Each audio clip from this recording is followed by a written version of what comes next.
Maybe we should just turn it off.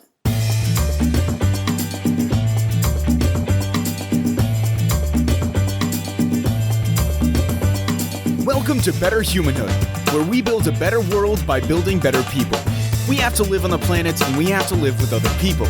We have conversations about making that a wonderful proposition.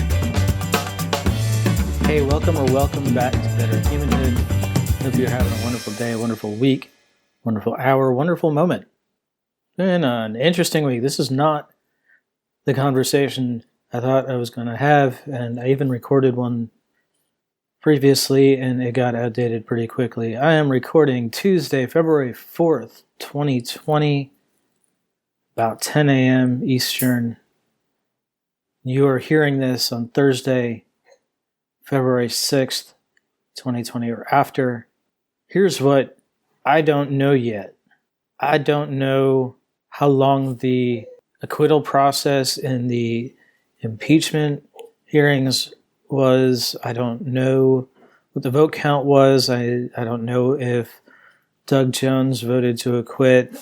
Lisa Murkowski voted to convict. I don't know if there were party jumpers. I assume there will be a couple, particularly Democrats voting to acquit. But I don't know that for sure.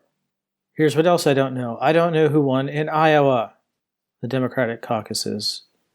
I think enough people showed up for the Republican caucuses that they were able to declare that Trump won. I don't know what is going to happen at the State of the Union speech tonight, but I can guess at least some of it. But what I really want to talk about is a Netflix show. It's a 3-hour miniseries called Don't Fuck with Cats. And it's a perfect representation of what happens when we go down a rabbit hole online, when we get too involved and we let it take over our lives.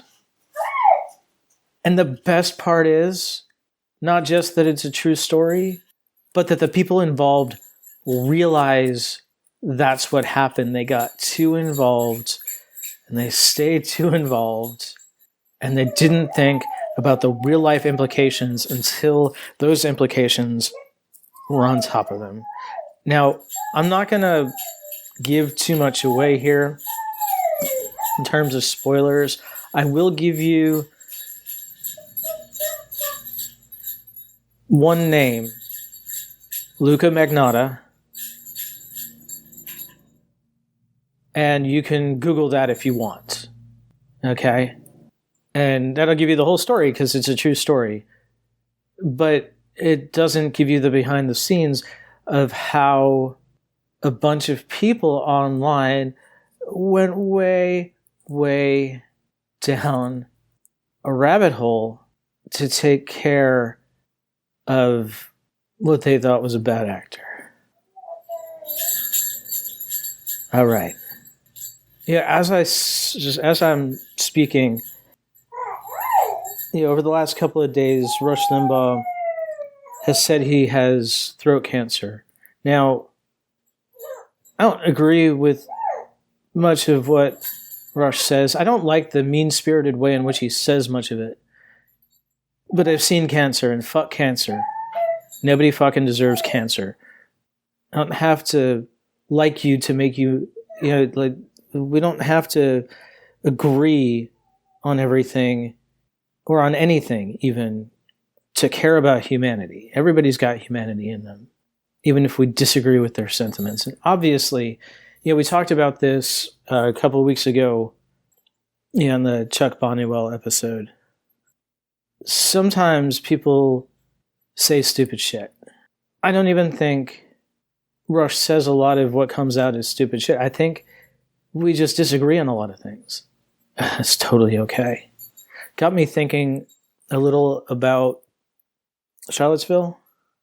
Remember a few years ago, there was a Unite the Right rally, and there was a counter-protest, and one of the counter-protesters, Heather Heyer, was killed when one of the right-wingers drove his car into the crowd with the intention of hurting somebody. And he did wind up killing somebody. And I think the biggest reaction I saw from the left was when President Trump came out and said that there were good people on both sides. Now, I think about how I want to raise my daughter. And I look at, I've got a 4-year-old niece. 4-year-olds generally aren't inherently bad, right? And I'm sorry if you can hear the neighbor's lawn guy. I'm not sorry if you hear the dog or the baby, because that's part of my family, and I'm inviting you into my space with this. But I guess I could have picked a better time to record this, but it's got to get done, right? Think about my 4-year-old niece, and 4-year-olds do shitty things, right? They push people on the playground. But when you're talking to a 4-year-old after that, you don't tell them they're a bad person. You tell them they're a good person, they did a bad thing. And in the same way, I think there are, as we get to adulthood, inherently bad people. And even inherently bad people do good or at least neutral things most of the time. There are people who will watch Don't Fuck with Cats. There are people who do that. There are people who murder people. There are people who rape people. There are people who do all sorts of terrible things, but most of their lives, even if a murder takes 3 days, torture, rape, even if a murder takes 3 days, that's 3 days out of a 30-year-old's life. That's not a lot of time. Most of that person's life has been spent either doing good things like holding doors for people, helping people carry bags up to walk-ups, up 4-floor walk-ups. I'm pulling a scenario out of my butt, but you know what I'm saying there. Or neutral things like grocery shopping and eating.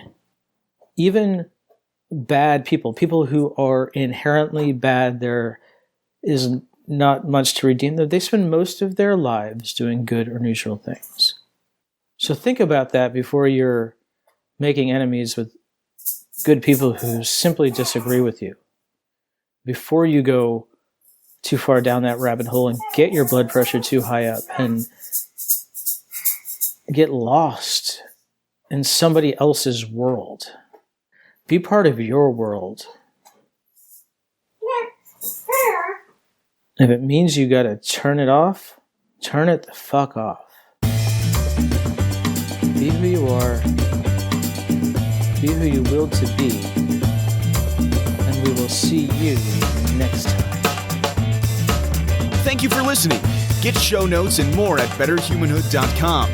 Leave us a rating and review wherever you listen to podcasts. And have yourself a wonderful day.